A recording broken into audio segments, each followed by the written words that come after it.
দুই প্রকার ব্যক্তিকে কুরবানির গোশত দিলে সোয়াবের পরিবর্তে আর গুনাহ হবে।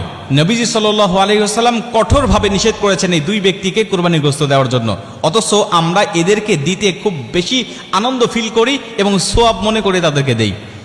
নবীজি সাল্লাল্লাহু আলাইহি ওয়াসাল্লাম নিষেধ করেছেন, বুখারী, মুসলিম এবং সিয়াসিত্তার অধিকাংশ কিতাবের মধ্যে এই হাদিসগুলো বর্ণনা করা হয়েছে, কিন্তু অধিকাংশ মানুষ আমরা জানি না এবং অনেকে জেনেও না জানার ভান করে বসে থাকি আমরা।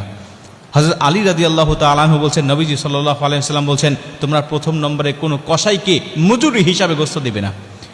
কসাইকে মজুরি হিসাবে গোশত দিলে আপনার সোয়াব তো হবেই না এবং গুনাহ হবে এবং কুরবানি বাতিল হয়ে যাওয়ার সম্ভাবনা আছে। কেন? কারণ আপনি কসাইকে নিযুক্ত করেছেন, আপনি অবশ্যই কসাইকে পারিশ্রমিক দিবেন, তবে গোশত নয়। আপনি যেই পশুটা কুরবানি দিয়েছেন এই পশু থেকে আপনি মজুরি হিসাবে সেই কসাইকে দিবেন, এটা নবীজি সাল্লাল্লাহু আলাইহি ওয়াসাল্লাম কঠোরভাবে নিষেধ করেছেন।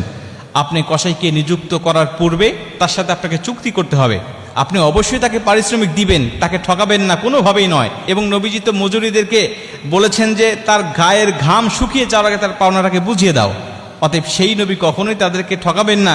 নবীজি সাল্লাল্লাহু আলাইহি ওয়াসাল্লাম বলছেন, অবশ্যই তাদেরকে মজুরি দিতে হবে, পারিশ্রমিক দিতে হবে, কিন্তু এই কোরবানির পশু থেকে নয়, দিতে হবে তোমার ইনকামের মধ্য থেকে, তোমার সম্পদের মধ্য থেকে। তুমি চুক্তিবদ্ধ করে নিবে তাকে যে তুমি আমার গোশতটা সারাদিন কাটাকাটি করবে, সারাদিন তুমি আমার গোশত নিয়ে ব্যস্ত থাকবে, তোমাকে অবশ্যই আমি উপযুক্ত পারিশ্রমিক দিব। তুমি কত টাকা আমার কাছ থেকে নিবে বলো, তুমি কত টাকা আমার কাছ থেকে নিবে বলো, তোমাকে আমি টাকা দেব, তবে মনে রেখো সাবধান, আমার কোরবানির গোশত থেকে আমি তোমাকে কিন্তু পারিশ্রমিক হিসাবে কিছুই দিব না।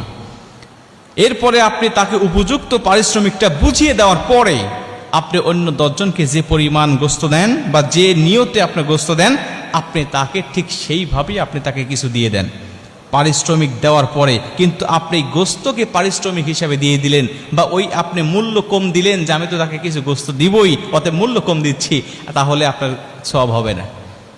এটা হলো 1 নম্বর। 2 নম্বরে, যে ইমামকে দিয়ে বা যেই মানুষকে দিয়ে আপনি কোরবানির পশুটাকে আপনি জবাই করে নিয়েছেন, এই ইমামকে আপনি পারিশ্রমিক হিসাবে, সে জবাই করে দিয়েছে আমি তাকে গোশত দিয়ে দিলাম না, এটা আপনি দিতে পারবেন না। আপনি সে জবাই করেছে, অবশ্যই তাকে পারিশ্রমিক দিবেন, অবশ্যই তাকে মূল্য দিবেন, হাদিয়া দিবেন, তবে কোরবানি গোশত থেকে নয়, আপনি তাকে আলাদা মূল্য দিয়ে দিবেন। কিন্তু আমাদের সমাজ আমরা দেখতে পাই, সে সারাদিন কাটাকাটি করেছে বা সে আমার গরুটা জবাই করে দিয়েছে, তাকে মাথাটা দিয়ে দিলাম, তাকে পাটা দিয়ে দিলাম, তাকে ভুঁড়িটা দিয়ে দিলাম, এই অংশগুলোকে আমরা দিয়ে দিলাম, অথবা আমরা তাকে এখান থেকে 5 কেজি 10 কেজি গোশত তাকে আমি দিয়ে দিলাম।